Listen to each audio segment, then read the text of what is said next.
In this video, guys, I'm going to show you how to be able to add page roles to your Facebook page. So if you want someone to help you manage your page on Facebook, I'm going to show you how you can easily do that. So what you just have to do is come to pages.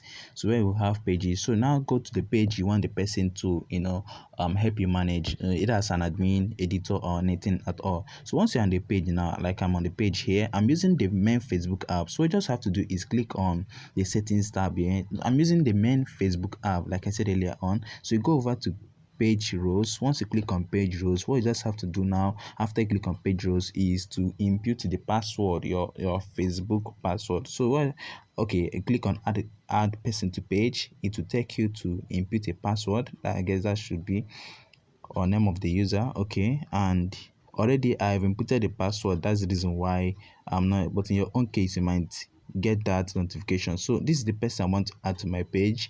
I will have to click on a person, and then I'll choose the role I want the person to manage, either as editor, moderator, advisor, analyst, or admin. So once you do this, I click on add. The person will be sent an invitation letter, to be able to help you manage this page. So this is how you can be able to add page role to your Facebook page. See you in the next video.